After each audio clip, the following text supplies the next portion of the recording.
La mostra per me è un momento di incontro, grazie alla quale ci hanno fatto crescere e messo in relazione con altre aziende.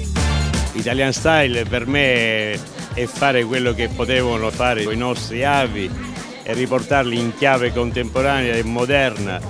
lasciando sempre quella spiritualità di che potrebbe essere il manuale, quel concetto di quella pulizia e anche quella vitalità che un oggetto che potrebbe avere, che solo noi, tra virgolette, riusciamo a fare, noi come italianità dico. Italian Style a tutto campo, dove il rame anticamente veniva lavorato a mano come si vede dai vassoi, ripreso oggi in forma moderna, molto minimale, con delle linee molto semplici ed eleganti che enfatizzano il prodotto.